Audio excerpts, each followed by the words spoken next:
Assalamualaikum warahmatullahi wabarakatuh. Saya sedang bersama dengan guru kita, sahabat kami, senior saya di Al-Azhar Kairo Mesir, Al-Mukarram Tengku Ustadz Damanhur Abbas.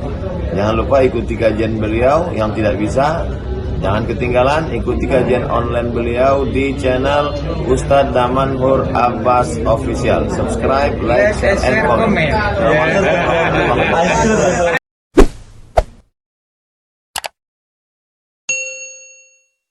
Warahmatullahi wabarakatuh. Alhamdulillahilladzi ahyana ba'dama amatana wa ilaihin nusyur. Asyhadu an la ilaha illallah lahu da'watul haqq. Harisun 'alaiha wa ujaba tabsyiri biha wa takum minkum ummatun yad'una ila al-khair wa ya'muruna bil ma'ruf wa yanhauna 'anil munkar wa ulaika humul muflihun. وأشهد أن محمدًا عبده ورسوله بلغ الرسالة وأدى الأمانة ونصح الأمة وكشف الغمة حتى آتانا اليقين ليلها كنهارها لا يزيغ عنها إلا هالك. اللهم صل على سيدنا محمد النبي الأمي الحبيب المحبوب العلي القدر العظيم الجهد وعلى أزواجه أمهات المؤمنين وذرياته وآل بيته وأصحابه أجمعين. رب اشرح لي صدري ويسر لي أمري واحلل عقدة من لساني يفقهوا قولي. أما بعد. Para asatiz yang saya muliakan, ayah bunda yang saya cintai, dan bapak ibu jemaah salat subuh yang dirahmati Allah, marilah senantiasa kita memanjatkan puji dan syukur kita kepada Allah yang telah memberikan kepada kita berbagai macam kenikmatan. Nikmat yang terbesar pada pagi yang berbahagia ini adalah nikmat kehidupan, di mana tadi malam Allah telah mematikan kita dan Allah telah menghidupkan kita kembali pada subuh yang berbahagia ini. Selanjutnya Allah juga berikan kepada kita nikmat keimanan. Di saat kita hidup dan kita sudah bisa bersahur, masih banyak di antara saudara-saudara kita mendengarkan suara azan, panggilan untuk meraih kesuksesan, namun mereka lebih memilih untuk salat di rumah. Ini adalah salah satu nikmat di antara sekian banyak nikmat yang masih Allah berikan kepada kita. Ada di antara jamaah yang sudah mendatangi mengasah sebelum azan itu berkumandang, ditunggunya suara panggilan tersebut di tempat ini. Ini merupakan seantara nikmat lain yang masih Allah berikan kepada kita. Salawat dan salam mari sama-sama kita panjatkan kepada junjungan kita Nabi besar Muhammad sallallahu alaihi wasallam yang telah mengajarkan segala aspek tatanan kehidupan kita. Rasul mengajarkan bagaimana cara berdakwah, dan majelis ilmu Rasulullah sallallahu alaihi wasallam seperti inilah suasananya. Jadi kalau kita membaca hadis-hadis setelah Rasul salat subuh, terkadang Rasul tetap menghadap ke kiblat, terkadang Rasul bergeser sedikit ke kanan, terkadang Rasul membalikkan ke jamaah. Dan posisi jamaahnya seperti ini. Dibuatkannya dua buah saf seperti ini. Supaya apa? Supaya jika ada orang yang mau mendatangi Rasul, adanya kebutuhan apapun, menanyakan kepada Rasul, dia bisa langsung masuk dari tengah gang tersebut. Jadi saya terbayang ternyata di sini menerapkan apa yang diperintahkan oleh Rasulullah Sallallahu Alaihi Wasallam dalam dalam belajar. Nanti kalau misalnya dijumpai hadis yang lain, jangan dibilang salah ya. Nah, itu maksudnya. Terkadang suasananya itu bisa berubah. Tapi suasana dua saf itu, ya, majelis ilmu Rasul ya seperti itu. Dalam hadis disampaikan. Baik. Apa yang disampaikan oleh Rasulullah SAW pada saat subuh hari? Saya mendapatkan ada 12 aktivitas yang dilakukan oleh Rasulullah SAW pada saat melakukan katakanlah bahasa hari ini dinamakan dengan ceramah.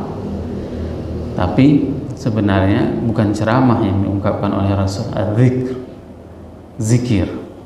Zikir itu aktivitasnya lebih dari 10 aktivitas. Di antaranya bisa mau'izatul, bisa ceramah, bisa memberikan peringatan. Ka'annahu mau'izatul muwadda'. Terkadang ceramah Rasul itu seakan-akan seperti ceramah terakhir kalinya, sehingga para sahabat pada saat mendengarkan tausiah Rasul itu menangis yang sangat luar biasa. Seakan-akan mereka itu perpisahan dengan Rasulullah SAW. Maka subuh itu pikiran kita masih plong, belum ada aktivitas yang memang yang banyak kita lakukan, ya, tidak melihat suasana orang lain, tidak ada suasana bekerja, masih istilahnya masih bersih. Jadi sangat-sangat jernih hati kita pada saat posisi berada di subuh hari. Maka oleh sebab itu subuh itu digunakan sebaik mungkin untuk bertadabbur Al-Quran. Kenapa bertadabbur Al-Quran? Dikarenakan bulan ini adalah bulan diturunkannya Al-Quran. Bulan Ramadan itu adalah bulan diturunkannya Al-Quran, dan Al-Quran menjelaskan banyak hal kepada kita. Hudan linnas, dia itu adalah sebagai petunjuk bagi manusia. Bagaimana mungkin kita bisa jalan kalau seandainya kita tidak mempunyai petunjuk?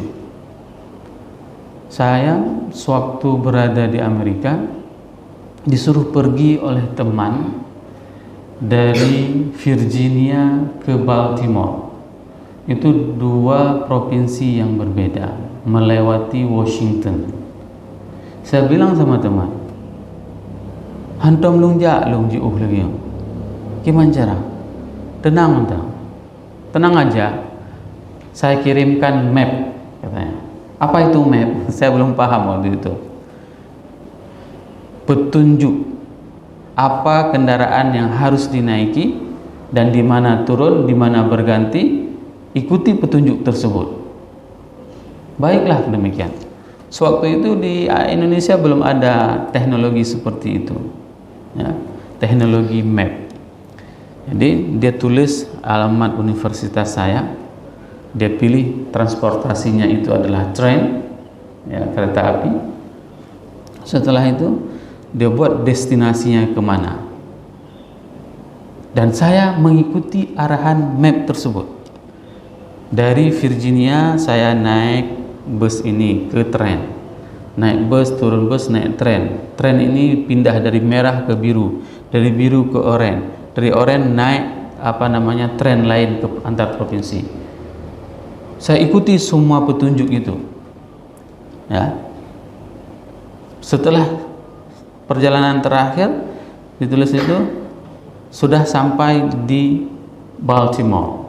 Baltimore itu provinsinya Maryland. Begitu saya keluar dari stasiun, sudah ada teman saya tersenyum. Wah, betul hanai pengerti pedaya. Ya. Ini dunia yang ingin dikatakan. Ya, kehidupan di dunia begitu menyampaikan sebuah informasi kepada kita. Jika kita mengikuti petunjuknya, maka kita tidak akan pernah tersesat dalam menjalani kehidupan. Bagaimana toh dengan Al-Quran? Al-Quran adalah petunjuk kehidupan umat manusia. Bukan hanya untuk kehidupan dia di dunia, akan tetapi kehidupan dia juga di akhirat. Ini yang harus kita pahami.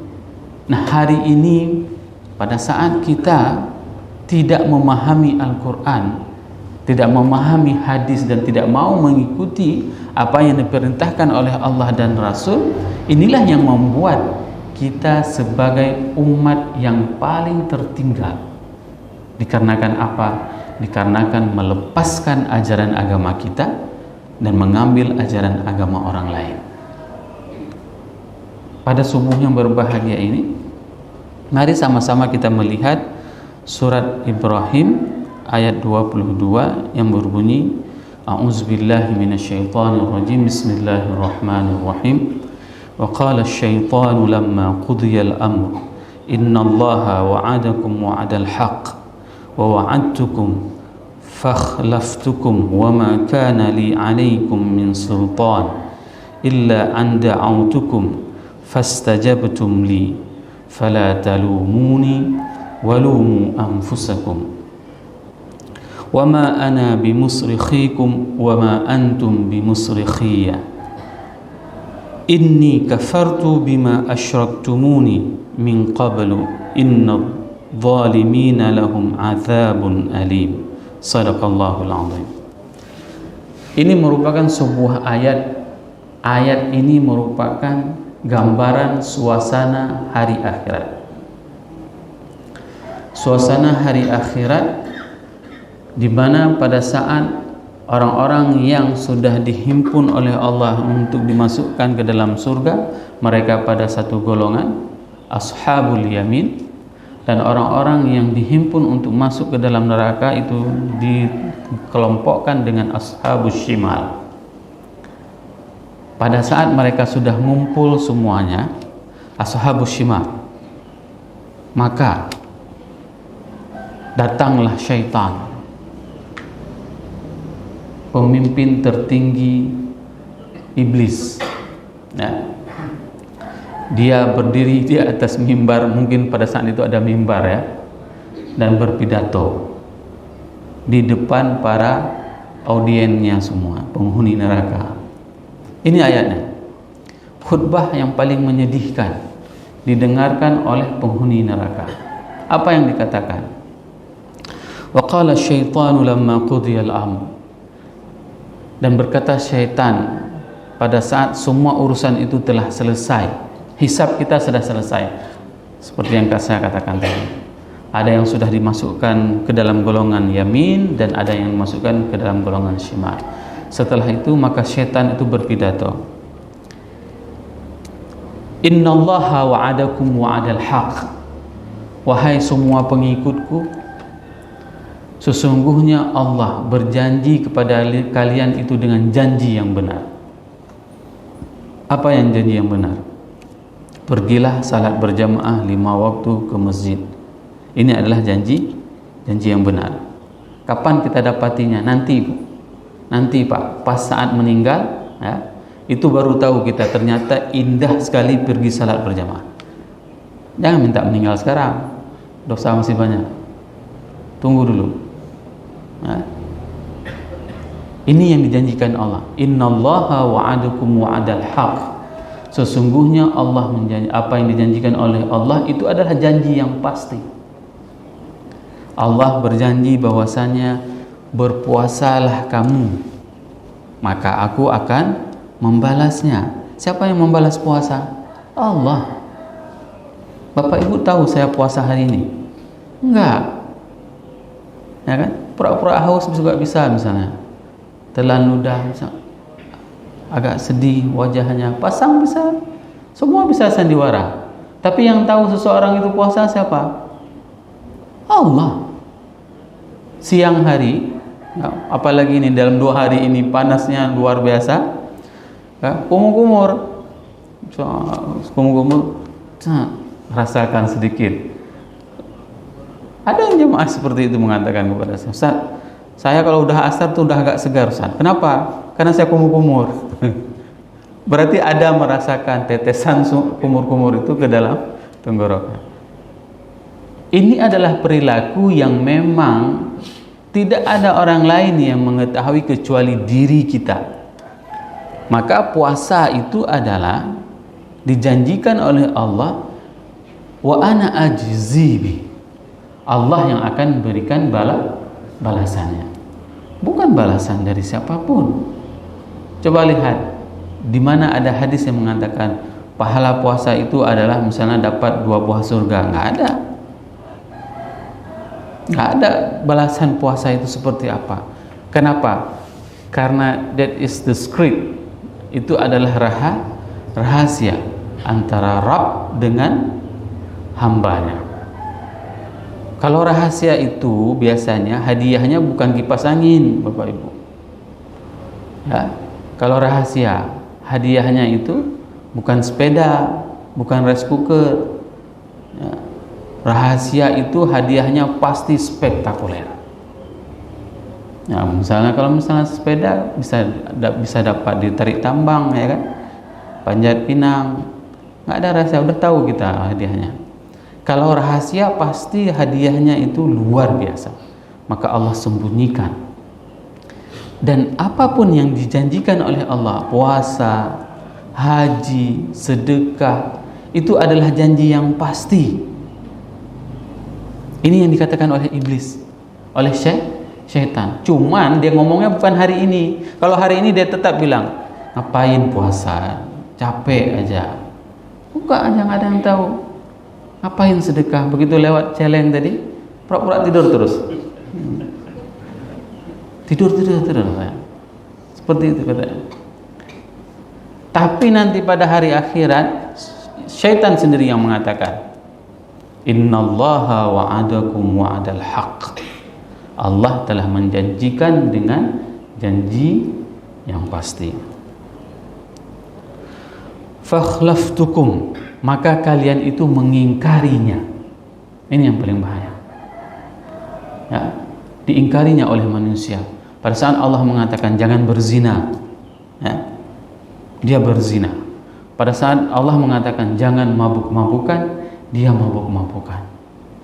Semua diingkari apapun yang diperintahkan oleh Allah. Namun perlu diingat, sebegitu besar maksiat yang dilakukan oleh hambanya, dia berzina puluhan kali, dia mabukan sampai dengan tua, tapi Allah belum mencabut nyawanya. Kenapa? Supaya dia mendengarkan ayat ini, agar dia bertobat. Karena apa?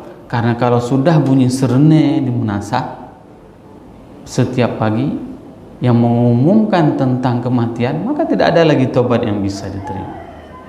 Maka ini adalah kesempatan kepada kita semuanya. Agar apa? Agar kita tidak mengingkari apapun yang diperintahkan oleh Allah dan Rasul. Wa ma kana li 'alaikum min sultan. Dan syaitan mengatakan, wa ma kana li 'alaikum min sultan. Aku ini bukan pimpinan kalian. Coba bayangkan, dulu dia ajaknya manusia, hari itu dia bilang, aku ini bukan bos kalian. Nggak kesal orang dengarnya. Dulu kenapa juga kamu ajak? Kenapa setiap malam Sabtu kamu suruh saya pergi ke Medan untuk pergi dugem, katanya. Kenapa setiap malam Sabtu kamu suruh saya untuk pergi jalan-jalan sama pacar? Nah, ini yang anak muda, tapi nggak ada di sini, yang di luar. Kenapa setiap malam ini kamu suruh saya keluar, suruh jemput anak perempuan orang? Nah, setan pada saat itu bilang, ya, wa ma kana li 'alaikum min sultan illa an da'autukum. Kecuali aku itu cuma mengajak saja. Coba bayangkan, dia hanya mengajak saja agar apa? Agar banyak penghuni neraka itu adalah dia bersama dengan manusia. Fastajabtum li, maka kalian menjawabnya, maka kalian mengiyakan apapun ajakan aku. Fala talumuni, jangan kalian menyalahiku. Bagaimana suasananya? Suasana yang paling menyesakkan hati kita, ya. Hati orang yang mendengarkan. Dulu semua diiming-iming bahwasanya enggak ada kehidupan akhirat itu yang dibisikkan oleh iblis, oleh syaitan. Mana bukti kehidupan akhirat? Bagaimana mungkin Allah membangkitkan manusia sedangkan dia sudah menjadi debu, sudah menjadi tulang belulang? Ini yang diungkapkan oleh iblis kepada manusia, sehingga pada saat itu manusia beranggapan benar apa yang dikatakan oleh syaitan. Walumu anfusakum, dan salahilah diri kalian masing-masing. Jangan kalian menyalahi diriku, tapi salahlah diri kalian masing-masing. Ma ana bimusrikhikum wa ma antum bimusrikhiyya. Kata-kata musrikhun itu digunakan untuk orang demonstrasi. Ya. Imam Syekh Muhammad Mutawalli Sya'rawi mengungkapkan kata-kata bimusrikhikum. Syaitan itu tidak akan pernah berteriak dengan suara yang lantang untuk membela orang-orang yang sudah masuk ke dalam neraka agar mereka dikeluarkan dari neraka. Tidak. Pada saat hari itu, ya, manusia yang ada di dalam neraka itu, mereka meminta kepada syaitan untuk meminta dengan suara yang keras dan lantang kepada Tuhan agar mereka, teman-temannya ini, dikeluarkan dari neraka. Ini kata-kata bimusrikhikum. Namun itu tidak akan pernah dilakukan oleh syaitan kepada followernya. Maka jangan berbangga hari ini kalau seandainya punya follower, ya, dan yang mengikuti leadernya. Ya, ada follower misalnya katakanlah cuman 4 juta, tapi kemana dibawanya? Kalau seandainya dibawa untuk kemaksiatan kepada Allah dan Rasul, maka ingatlah orang-orang yang telah mengikuti idolanya tersebut, mereka tidak akan pernah berteriak kepada Allah untuk disuruh keluarkan dari neraka. Dan ini yang disampaikan oleh syaitan. Wa ma ana bimusrikhikum wa ma antum bimusrikhiyya. Inni kafartu bima asyraktumuni min qabl. Sesungguhnya aku mengingkari terhadap apapun yang aku minta kepada kalian untuk kalian patuhi. Coba bayangkan ini. Ini yang harus kita ketahui dan harus kita tanamkan kepada anak-anak kita, generasi kita, bahwasanya nanti di hari akhirat iblis itu akan mengatakan kepada semua pengikutnya, inni kafartu bima asyraktumuni. Aku itu mengingkari terhadap apa yang telah kusekutukan. Kesekutuannya kepada Allah itu adalah sebuah keingkarannya, bukan adalah sebuah ketaatannya, bukan adalah sebuah kebenaran. Ini yang harus kita sampaikan. Nah, jangan sampai engkau menjadi pengikutnya syaitan, pengikutnya iblis. Kenapa? Iblis sendiri mengingkari ajarannya. Dan dia menyampaikan itu. Dia menyampaikan kepada manusia semuanya, pengikut penghuni neraka, mengatakan bahwasanya dia tidak mengakui ajarannya sendiri. Innadh dhalimina lahum adzabun alim. Sesungguhnya orang-orang yang zalim, bagi mereka azab yang pedih. Kezaliman itu banyak sekali, Bapak Ibu jemaah yang dirahmati Allah. Mungkin bagi kita hari ini tidak menyadari bahwasanya itu adalah kezaliman. Dalam sebuah riwayat dikatakan apabila sendal kita itu menginjak sendal orang lain, itu juga bentuk kezaliman. Ya, hati-hati. Makanya waktu parkir sendal itu betul-betul. Apalagi pas kita parkir sendal orang kita geser, seren, taruh sendal kita.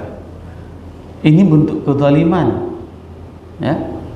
Dan kezaliman itu akan diminta pertanggungjawaban nanti di hari akhir. Tingkat sendal, apalagi hak orang yang diambil, apalagi gaji orang yang diambil, apalagi tunjangan orang yang diambil, apalagi jam kerja orang yang diambil. Berbagai macam kezaliman yang ada. Fa inna adh-dhulmu yaumal qiyamah.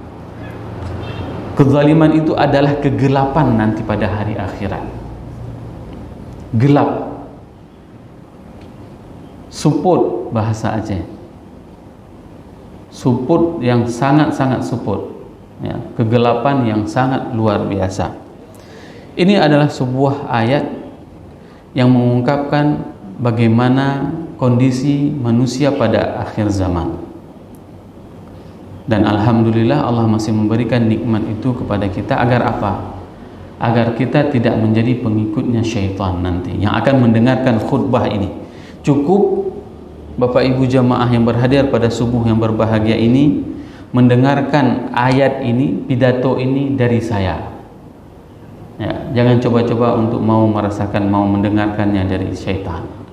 Nanti kalau seandainya ingin didengarkan dari syaitan, maka dengarnya itu di neraka, bukan di dunia ini lagi. Inilah yang menjadi pelajaran penting kepada kita. Seandainya kita menyadari apa yang dibaca, suasananya, maka kita akan meneteskan air mata. Bagaimana kalau seandainya yang mendengarkan khutbah ini adalah saya? Bagaimana seandainya kalau seandainya yang mendengarkan khutbah ini adalah anak saya? Bagaimana kalau seandainya yang mendengarkan khutbah ini adalah ayah saya? Kenapa ayah saya? Dikarenakan ayah itu terlalu sibuk dulu mencari rezeki, sehingga ayah tidak bisa belajar agama ini, tidak dekat dengan Allah. Maka oleh sebab itu tugas kita seorang anak itu adalah untuk melakukan kebaikan, untuk melakukan kesalehan. Sehingga apa? Orang tua yang sudah lama terkubur di dalam kuburnya, itu akan terasa amal-amal yang dilakukan oleh anaknya, walaupun dia tidak sempat beramal sebanyak kita. Karena apa? Karena otomatis Bapak Ibu jemaah yang dirahmati Allah, pada saat kita melakukan kebaikan itu akan sampai pahalanya kepada orang tua kita. Coba tanya sama ibu-ibu di belakang, apa yang diharapkan dari mereka pada saat mereka mendidik anaknya? Mereka tidak mengharapkan uang, mereka tidak mengharapkan harta dari anaknya, tapi yang diharapkan dari orang tua itu adalah pada saat anaknya memunajat kepada Allah, mengangkat tangannya kepada Allah, dia pinta kepada ayahnya yang sudah lama terkubur, dia pinta kepada ibunya yang sudah lama terbaring di dalam tanah. Luaskan kubur mereka, jangan engkau azab mereka, karena selama mereka hidup di dunia, mereka lelah mencari rezeki untukku, sehingga aku bisa mengenalmu ya Rabb. Ini tugas anak, meminta agar senantiasa menjadi anak yang saleh.